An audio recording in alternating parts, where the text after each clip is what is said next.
Olá, boa noite. Boa noite a todos. Vamos lá para mais uma aula de educação inclusiva. Hoje nós vamos discutir a unidade 2, iniciando a unidade 2, a seção 1.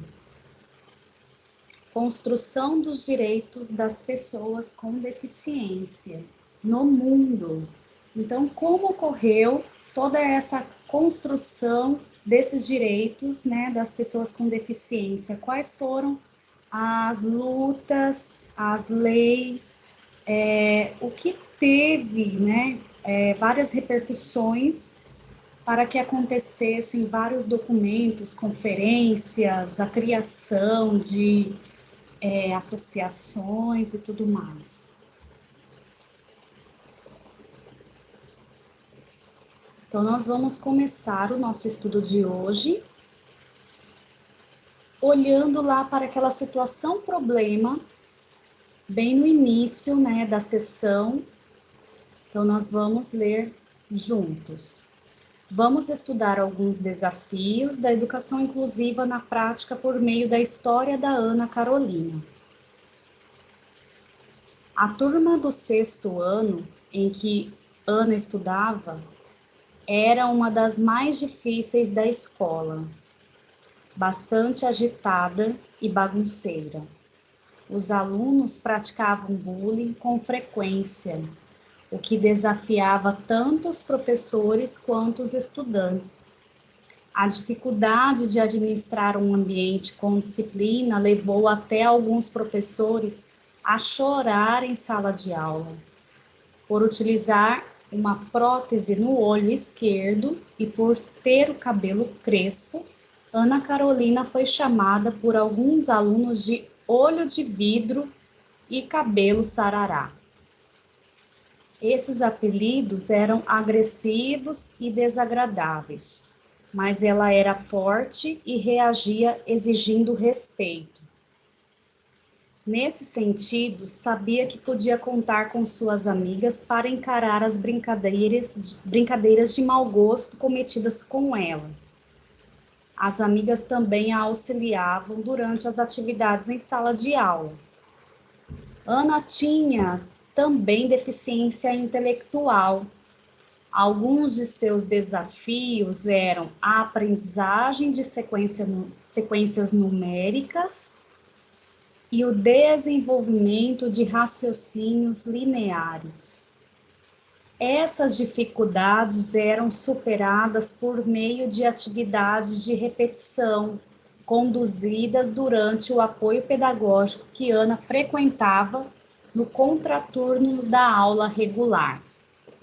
Segundo sua professora de ciências, Salete, foi muito bacana trabalhar com ela e ver como ela estava indo bem. Então, este texto, né, bem no início lá da sessão 1, da unidade 2, ele vem falar da história da Ana. Ela tinha uma deficiência no olho, no caso, ela usava, né, uma prótese no olho esquerdo e tinha o cabelo crespo. Então, a Ana seria uma criança diferente na sala dela. Por esta diferença, ela enfrentava algumas dificuldades em relacionar com os colegas. Então, quais eram essas dificuldades? Essas dificuldades não era da Ana, da própria Ana, mas sim do olhar dos colegas. Então, como as professoras viam que as brincadeiras começaram a surgir com a Ana, começaram a atentar-se para o bullying, né? Saber se realmente era o bullying, se estava acontecendo mesmo. Então, os professores começaram a observar o comportamento dos colegas da Ana. E com todas aquelas brincadeiras, falar para ela que ela tinha um olho de vidro, cabelo sarará, em tons até de brincadeira e com agressividade, né, e não percebendo como ela se sentia, como isso causava um sentimento desagradável para ela, os colegas não estavam nem um pouco preocupados com o que a Ana sentia. Então, a abordagem dos professores, né, os professores vendo toda essa situação, então aqui, narrando aqui até mesmo do professor chegar a chorar na sala de aula porque não sabia lidar com a situação ou não sabia como abordar esta situação na sala de aula. E aí, depois nós vemos que as amigas, né, da Ana a auxiliavam, né, ela tendo algumas dificuldades aqui, fala da deficiência mental também no sentido da deficiência intelectual, que ela tinha algumas dificuldades com algumas sentenças numéricas, raciocínios lineares. Então, essas dificuldades, muitas vezes, foram também percebidas pelas colegas da Ana e pelos professores. Então, essas dificuldades, o que essa escola, nesse caso aqui, estava fazendo com a Ana.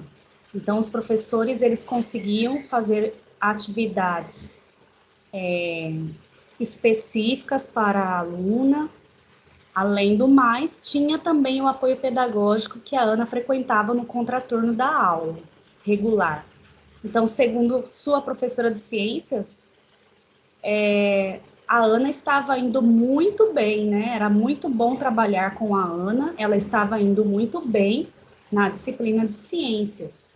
Então, esta é uma história, vamos dizer assim, uma história de sucesso, porque a Ana, ela tinha todo o apoio pedagógico, tanto com os professores da turma, quanto com um contraturno, né? No caso, ela tinha um apoio pedagógico em outro horário que ela não estava em sala de aula e que poderia trabalhar especificamente todas as suas necessidades ali da aprendizagem da matemática.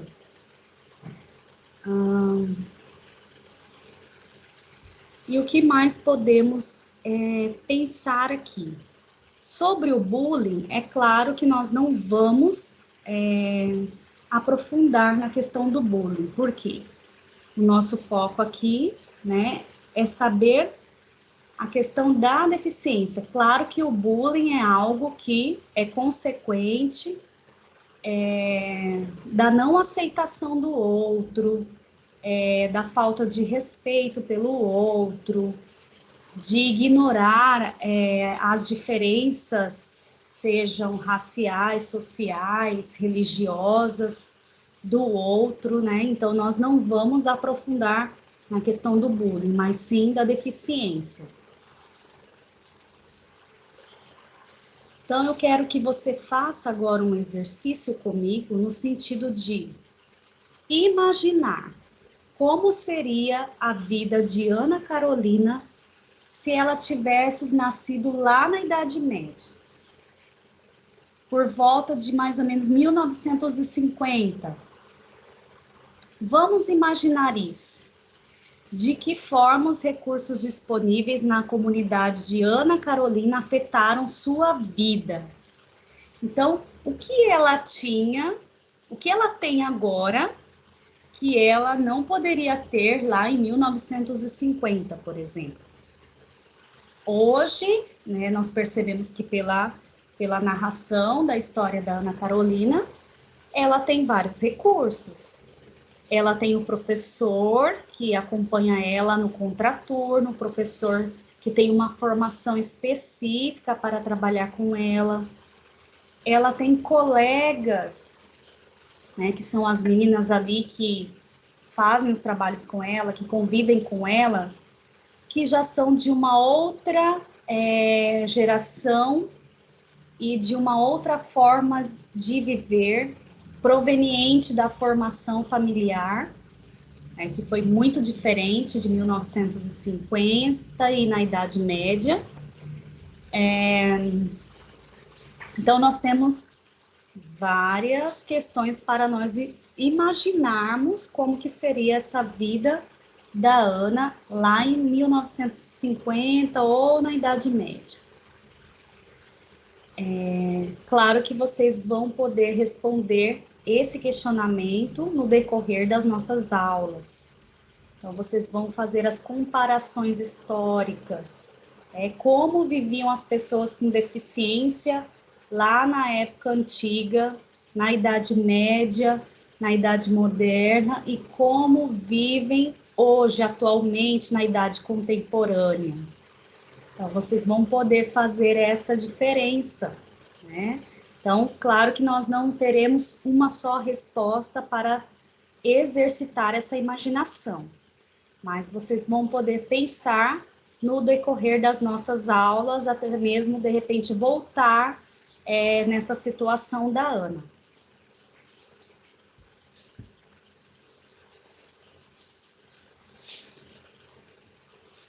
Construção dos direitos das pessoas com deficiência no mundo. Então, para que nós possamos refletir, imaginar como a Ana viveria lá em outra época, 1950, mais ou menos, nós vamos conhecer hoje alguns movimentos, organizações, legislações que foram até mesmo assim bases para o que nós temos hoje de legislação sobre deficiência no nosso país. Então, primeiramente, nós temos que conhecer algumas legislações até mesmo fora do nosso país. Então, a nível aí de legislação mundial, como que foi construído, inclusive, muitos países não têm uma legislação específica para pessoas com deficiência. Muitos países, o que acontece? Pelo consenso de associações, pela construção até mesmo de organizações, não há necessidade de ter uma legislação específica para pessoas com deficiências, porque já é algo cultural ali do povo de tratar de uma outra forma a pessoa com deficiência. No nosso país, nós tivemos que ter, sim, uma legislação específica para pessoas com deficiência, e ainda nós lutamos a cada dia para que essa legislação ela seja cumprida. Então, a construção dos direitos das pessoas com deficiência no mundo.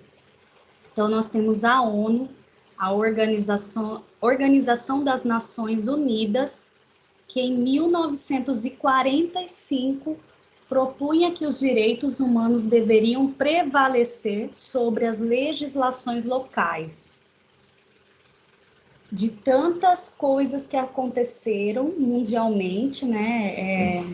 Segunda Guerra, Primeira Guerra Mundial, Segunda Guerra Mundial, as Nações Unidas, no caso, a Organização das Nações Unidas, em 1945, tinha uma proposta de ter uma intervenção em qualquer local, em qualquer lugar, defendendo o direito das pessoas, defendendo os direitos humanos. Então, o que propunha essa organização deveria estabelecer em qualquer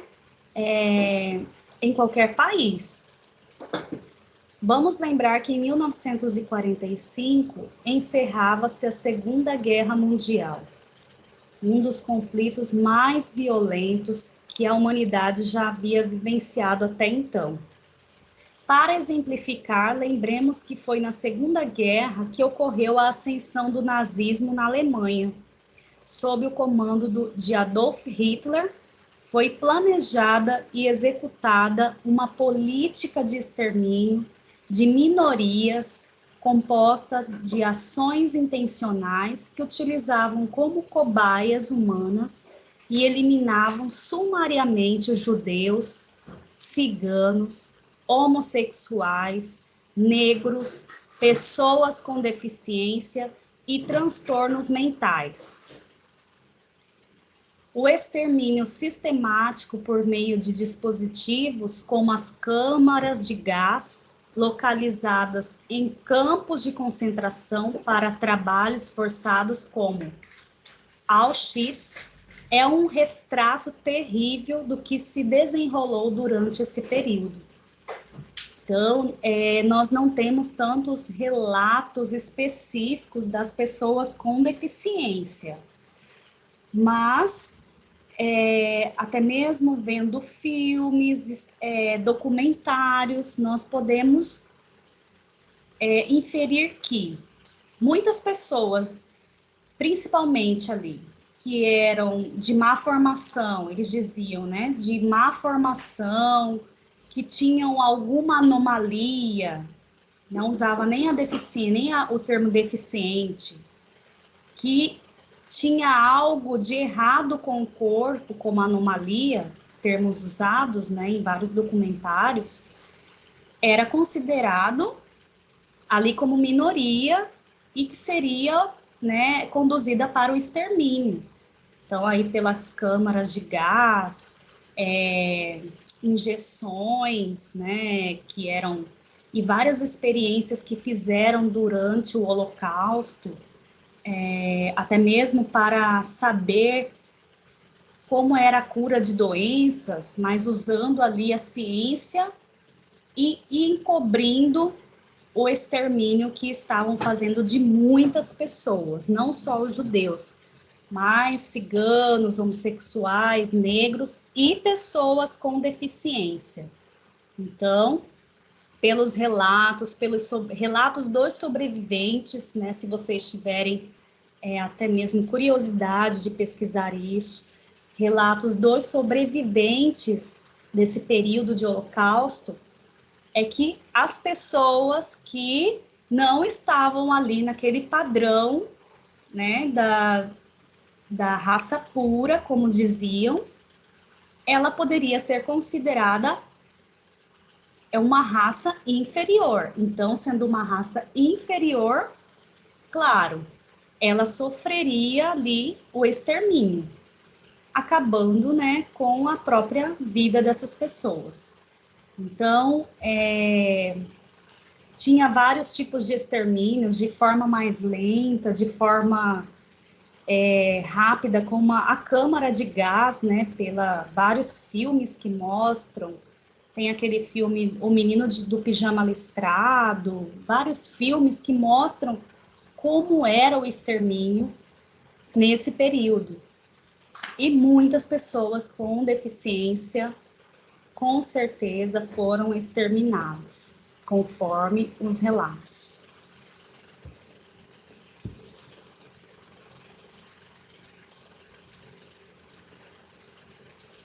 Então, nós temos, a partir, né, dessa construção, né, dos direitos das pessoas com deficiência no mundo, através das Organizações das Nações Unidas, nós tivemos, né, em 1948, a Declaração Universal dos Direitos Humanos. Então, foi um primeiro documento, assim, que foi anunciado, que foi até mesmo depois da Segunda Guerra Mundial, com a publicação da Carta das Nações Unidas, reafirmando o compromisso das nações com os direitos humanos e liberdades fundamentais. Então, direito que até hoje nós ouvimos, né, e que repercutiu desde daquela fase ali da Segunda Guerra Mundial, que nós temos vários documentos que embasaram pela Declaração Universal dos Direitos Humanos. Então, no entanto, à medida que as atrocidades nazistas começaram a se tornar conhecidas, firmou-se a necessidade de criar um documento mais forte, que pudesse, de fato, garantir o compromisso das nações com os direitos fundamentais. É nesse contexto que nasce a Declaração Universal dos Direitos Humanos, em 1948. Então, ela foi aprovada na ONU pela maioria dos países membros. É célebre seu primeiro artigo. Então, seu primeiro artigo dizia o seguinte: todos os seres humanos nascem livres, iguais em dignidade e em direitos, dotados de razão e de consciência. Devem agir uns para com os outros com espírito de fraternidade. Diferentemente do que vimos, né, no Holocausto, que aconteceu no nazismo. Então, após todas essas atrocidades, após a Segunda Guerra Mundial, tantos episódios de extermínio, de pessoas inocentes, de mortes, sendo, às vezes, a favor de políticas ou de supremacia de um país ao outro, entre outros fatores. Então, todas as pessoas, elas têm o direito à liberdade. Elas são iguais em dignidade e direitos. Todas as pessoas devem ser tratadas com igualdade, no sentido de ter liberdade e direitos. Então, a Declaração Universal dos Direitos Humanos é, portanto, um documento fundamental para a compreensão da educação inclusiva, pois estabelece a educação como direito para todos. Em termos específicos das pessoas com deficiência, é importante considerar que no contexto da Segunda Guerra Mundial, essa parcela da população foi um dos grupos vitimados de forma bárbara. E, além disso, muitas pessoas adquiriram deficiências como resultado da guerra. Com isso, a ideia de igualdade em direitos e dignidade ganha mais força para o estabelecimento de políticas universais e focalizadas. Então, aqui nós percebemos que o documento da Declaração Universal dos Direitos Humanos, ele estabeleceu um dos argumentos que nós usamos muito hoje, que é direito, né, para todos. Todos têm o direito. As pessoas com deficiência têm direito. Então, educação também é direito para todos. A educação precisa ser direito para todos. E aí nós temos também a Convenção sobre os Direitos das Pessoas com Deficiência, né, que foi em 2006. E nessa convenção, a pessoa com deficiência seria tratada, né, seria definida da seguinte maneira: pessoas com deficiência são aquelas que têm impedimentos de longo prazo de natureza física, mental, intelectual ou sensorial, os quais, em interação com diversas barreiras, podem obstruir sua participação plena e efetiva na sociedade em igualdade de condições com as demais pessoas. Então, a pessoa com deficiência, nessa convenção foi definido de forma bem clara o que é ser pessoa com deficiência. Por quê? Porque às vezes assim nós pensamos, nossa, eu uso óculos, né? Usar óculos não é ser pessoa com deficiência. Se você está utilizando óculos, é porque você está corrigindo, claro, você tem alguma deficiência para fazer leitura ou para ver algo a longa distância. Mas a utilização de óculos já está corrigindo isso. Então, você não tem impedimento, estando com óculos, você não tem impedimento nenhum. Então, você já tem aqui, né, o seu recurso, que é o óculos. Então, você não tem uma deficiência. A deficiência aqui definida é a pessoa que ela tem impedimentos, ela tem barreiras para participar da sociedade, para ela, por exemplo, fazer um concurso.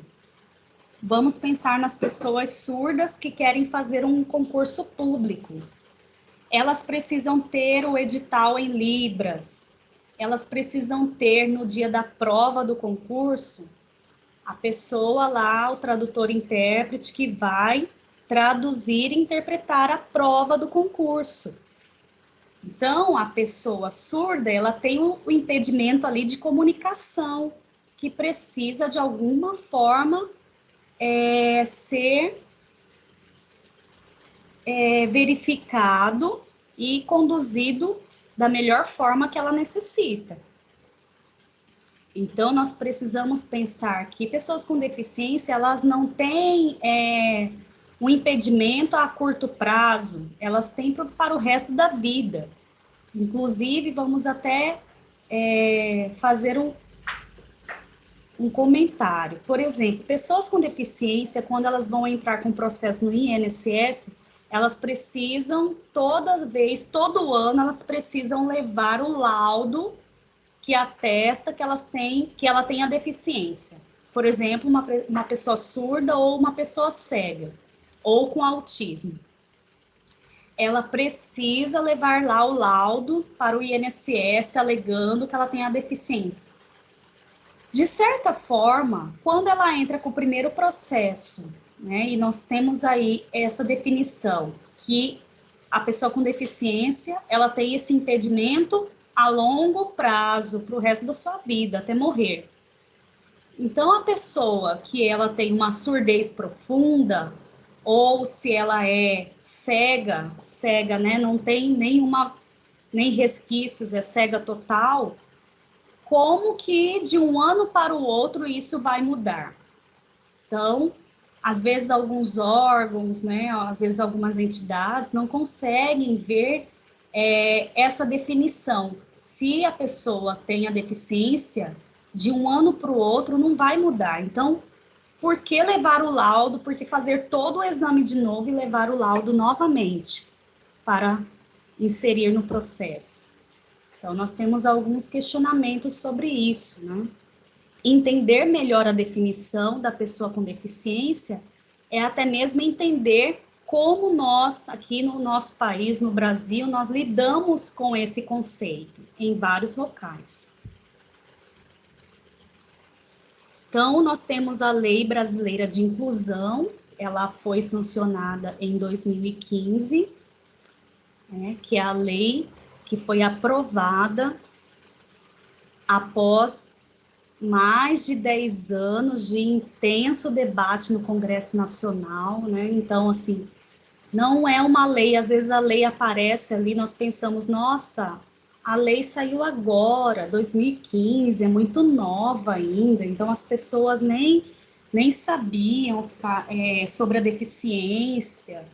Não, há muitos estudos, pesquisas, há muito tempo. Eu digo, a lei, a escrita da lei, todo esse processo de discussão sobre essa lei foi em torno de 10 anos. Então, aí nós temos até outras leis, né, nacionais, que elas foram sancionadas antes dessa Lei Brasileira de Inclusão. Por exemplo, a Lei de Acessibilidade, ela é de 2000. A lei que reconhece a Libras como língua da comunidade surda do Brasil, ela foi de 2004, não, 2002, de 2002, e o decreto foi em 2005. Então, nós temos várias outras leis. Lei do autismo, né, da pessoa com autismo, tem várias leis que já foram sancionadas muito antes dessa Lei Brasileira de Inclusão. Então, a Lei Brasileira de Inclusão era o documento que faltava realmente para resumir todas essas leis que já estavam circulando, que já tinham sido feitas há muitos anos, né, desde a Lei da Acessibilidade lá em 2000, entre outras leis. Então, a lei, ela acontece não a curto prazo, mas ela tem um momento ali, né, de longo prazo para ser estabelecida. Podemos fazer acerca da LDB, há a mesma reflexão que fizemos anteriormente. Uma vez que os direitos das pessoas com deficiência já tinham força de lei com a ratificação da Convenção sobre os Direitos das Pessoas com Deficiência, como emenda constitucional. Seria mesmo ela necessária? Então, nós vamos lembrar do que eu falei agorinha. Muitos países não precisam da legislação específica de inclusão, de acessibilidade, a lei para as pessoas com deficiência. Não é necessário, porque já tem um consenso por questões de vivência, cultura, entre outros fatores, que já tem ali o consenso, a lei maior de respeitabilidade, né, de respeitar o outro, essa lei no sentido de até dar mesmo o que as organizações das Nações Unidas fizeram no sentido de direitos humanos, tendo essa lei maior, no caso, tendo esses argumentos através desses documentos, não seria necessário ter uma lei específica de inclusão. Por quê? Porque respeitar o outro, né, pela sua religião, pela sua forma de falar, pela sua forma de ser, pela sua raça, isto já é algo que não precisaria de ter uma lei específica. Então, respeitar o outro, todos serem iguais perante a questão de ter liberdade, ser livre, ter opinião e tudo mais. Então, não precisaria de uma lei específica. Podemos concluir que a sociedade brasileira entendeu que sim, que nós precisamos sim de uma lei específica, né? Porque para cada coisa no nosso país nós temos uma legislação específica, precisa ser muito detalhado, muito discutido, e até mesmo comentado para que as pessoas, passando às vezes 10 anos falando sobre o mesmo assunto, para que as pessoas possam entender sobre, por exemplo, uma lei, principalmente sobre a Lei Brasileira de Inclusão, que foi em 2015. Trata-se de uma lei bastante detalhada, cobrindo diversos aspectos como direito à educação, saúde, benefícios como aposentadoria, entre outros. Então, é uma lei que tem lá a questão de acessibilidade na educação, como que acontece na saúde, né? Como são os benefícios de aposentadoria, lá dentro da educação, dependendo da deficiência, quais são os profissionais que podem auxiliar o aluno com deficiência na escola, como que pode acontecer a acessibilidade estrutural, ali, a acessibilidade mesmo arquitetônica, acessibilidade de comunicação, entre outras. No que se refere à educação, podemos destacar, entre outros aspectos, que a LBI configura como crime passível de multa e detenção à recusa de matrícula de crianças e adolescentes com deficiência no ensino regular, tanto na rede pública quanto na rede particular de ensino. Sem dúvida, um grande avanço. Então, com a LBI, com essa Lei Brasileira de Inclusão, nós tivemos muito mais respaldo, nós profissionais da área da educação, tivemos muito mais respaldo para cobrar, né, dos órgãos, para cobrar das instituições, que não se deve recusar uma matrícula, né, para uma criança, um adolescente, uma pessoa com deficiência. Pela lei de inclusão, isso não pode mais ser viável. Então, a criança ela precisa sim ter o direito de estudar, ao adolescente ter o direito mesmo a ter o acesso em qualquer escola, em qualquer instituto. Ela não pode ser recusada dentro do ambiente escolar. tá? Sua matrícula não pode ser recusada. Então, está até mesmo passível de multa e detenção.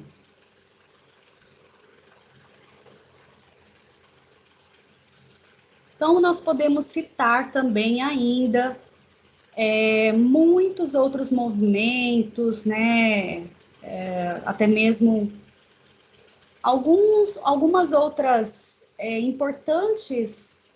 alguns fatos importantes que aconteceram também. O movimento de educação para todos, a expressão educação para todos começa a ser utilizada a partir da Conferência Mundial sobre Educação para Todos em 1990. Então, teve essa declaração de Jontier, né, que foi a Conferência Mundial sobre Educação para Todos, lá em 1990. A Declaração de Salamanca, que foi em 1994, com o movimento desencadeado pela Declaração de Jontier, ocorre em 94 a Conferência sobre Educação Especial em Salamanca, né, na Espanha. Essa conferência, ela produziu um documento que ficou conhecido pelo nome da cidade. Então, Salamanca, ocorreu em Salamanca e ficou como Declaração de Salamanca.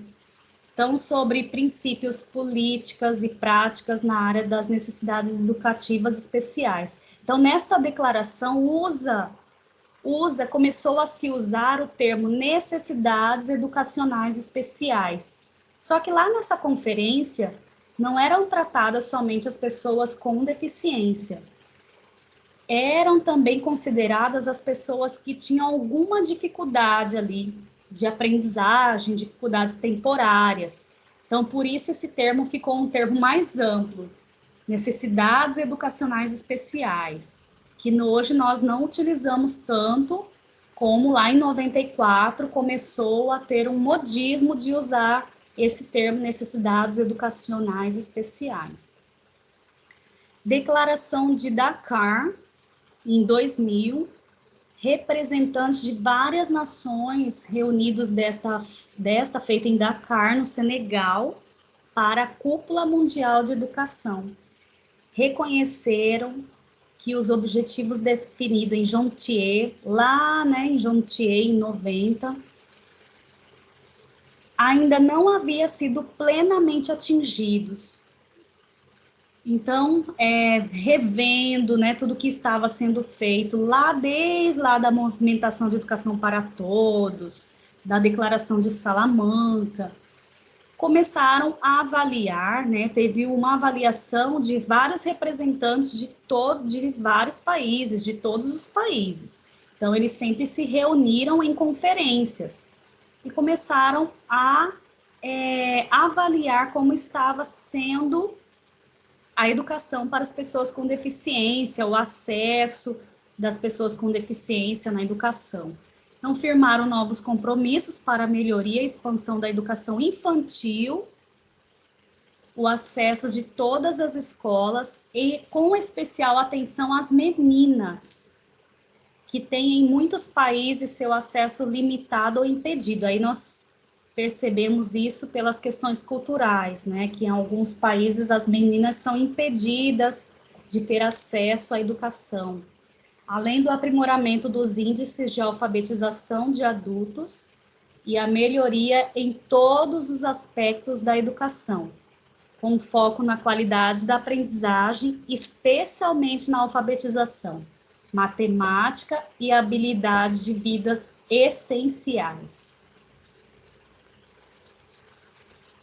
E nós temos também a Declaração de Incheon, em 2015, que foi o Fórum Mundial de Educação realizado em 2015 na cidade de Incheon, Coreia do Sul. Reuniu nações do mundo todo para mais uma rodada de avaliação sobre a situação da educação mundial. Qual era o propósito, então, dessa conferência, né, desse fórum, no caso? Assegurar a educação inclusiva e equitativa de qualidade e promover oportunidades de aprendizagem ao longo da vida para todos, Então, a educação inclusiva, de forma equitativa, aí nós vamos considerar aquele primeiro conceito de deficiência, né? Que a pessoa tem a deficiência, ela tem a longo prazo. Então, nós precisamos propiciar formas para que ela tenha uma equidade ali dentro da sala de aula e de forma qualitativa. E aí, nós vamos refletir a opinião de Akari sobre a Agenda Mundial de Discussões sobre Educação.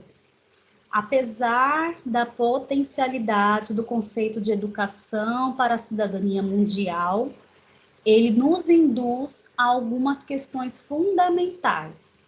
Então, em primeiro lugar, historicamente, a cidadania está inscrita em um espaço nacional. Entretanto, o acesso à cidadania para algumas minorias continua a ser virtual. Qual o sentido de cidadania para um jovem morador da favela brasileira pacificada, que deve ter cuidado para não ser vítima de uma bala perdida por parte da polícia ou por grupos criminosos?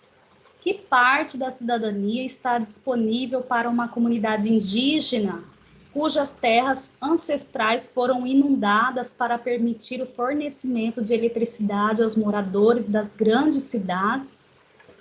Então, nós temos não só as pessoas com deficiência, mas nós precisamos pensar nas minorias. Então, o índio, o negro, né, o favelado, são várias minorias, os ciganos, né, as pessoas que não têm teto, as pessoas que não têm, né, que moram na rua. Então, como que acontece a cidadania de fato para essas pessoas? Sendo que elas não têm o mínimo para a sobrevivência, não têm o mínimo ali como cidadão, não tem o direito, não tem nada para que isso aconteça de fato.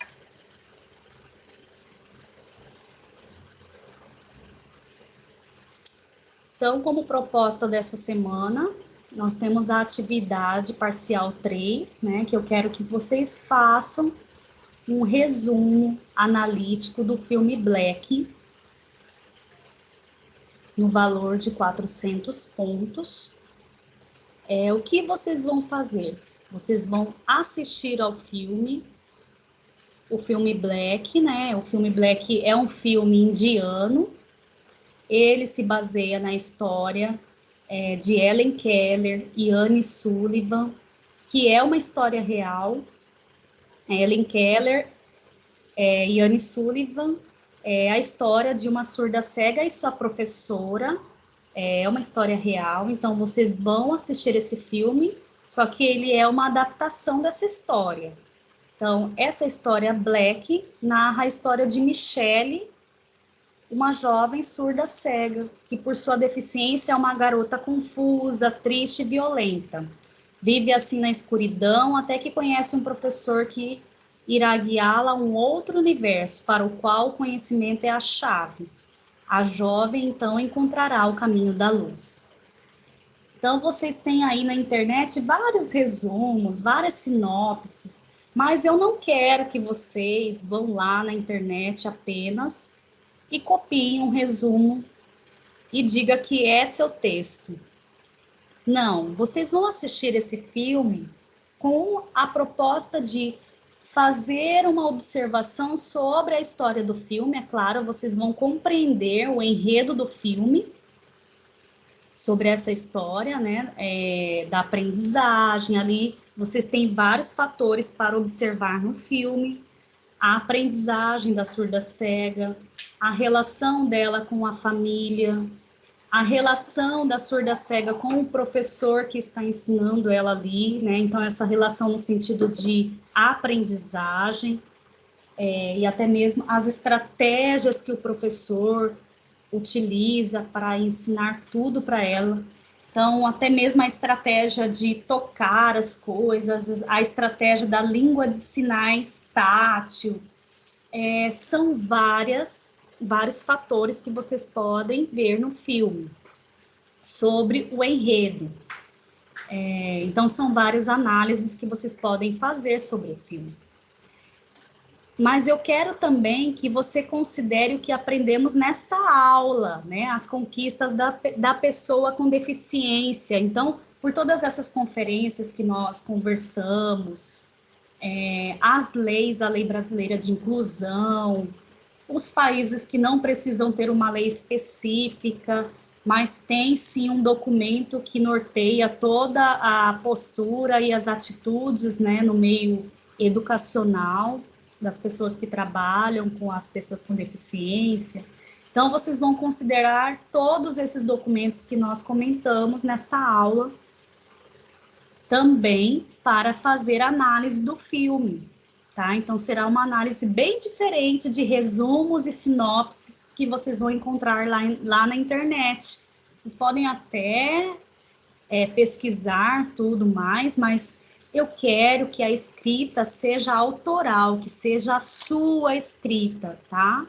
O que você compreendeu. Então, use as palavras ali que você sabe, consulte o dicionário, faça um texto ali bem objetivo, claro, coeso, com coerência. Então, você vai utilizar todos esses aparatos que eu falei, né, sobre as legislações, e você vai comentar o que você compreendeu relacionando as conquistas da atriz principal desse filme, que ela é surda-cega, desenvolvendo nesse resumo analítico, tá? Então, assista ao filme Black, faça suas observações sobre a história, considerando o que aprendemos nesta aula, sobre as conquistas da pessoa com deficiência através dos documentos de conferências e legislações. Faça os seus comentários sobre o que compreendeu e relacione as conquistas da atriz principal, que é surda-cega, desenvolvendo um resumo analítico. Eu vou deixar o link para vocês do filme na pós-aula, tá? Na sessão 2, na unidade 2, sessão 2. Aqui é a capa do filme, né? Que vocês encontram facilmente na internet. E algumas orientações. Como que eu quero que vocês enviem os trabalhos, todos os trabalhos? Nós já estamos no terceiro trabalho. O primeiro foi realizado em sala de aula, no primeiro dia de aula. O segundo trabalho eu passei na semana passada, que vocês deveriam ter enviado, né, no e-mail para mim, ou por mensagem no AVA. E aí nós estamos na atividade parcial 3. Essa atividade de hoje, ela tem o valor de 400 pontos. Então, enviar as atividades pelo ambiente virtual de aprendizagem, lá em mensagens. Lá em mensagens, você vai procurar Leandra Costa Ferreira Duarte, vai enviar o seu trabalho. Abrindo a mensagem, você tem lá a opção de colocar lá no corpo do texto, lá.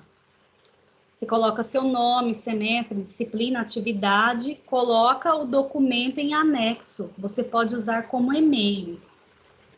Em casos específicos com problemas de acesso ao portal, você pode me enviar pelo e-mail institucional leandra.ferreira@croton.com.br. Então, para enviar a atividade por mensagem no AVA, ou por e-mail, você precisa colocar no assunto da mensagem, nome do acadêmico e semestre. E no texto da mensagem, faça a identificação, nome, semestre, disciplina e atividade. Anexe o trabalho e envie a mensagem, tá? Então, meu nome tá lá, vocês enviem e anexem, não esqueça de anexar, muitas pessoas esquecem de anexar o trabalho. Agendamento de envio do trabalho. Então, às vezes eu vou agendar para vocês, né, enviarem até tal data. Então, este trabalho de hoje, vocês poderão enviar até no domingo, ok? Vocês poderão enviar esse trabalho até no domingo. Casos de problemas com o portal, o líder da turma poderá enviar o trabalho para o e-mail da turma ou em particular para todos terem acesso. Acessar o portal, fazer as atividades da disciplina, então tem lá as atividades específicas da disciplina que precisam ser realizadas, os questionários, as atividades diagnósticas, as atividades de cada sessão e EDs que vocês precisam realizar. Então, até a próxima.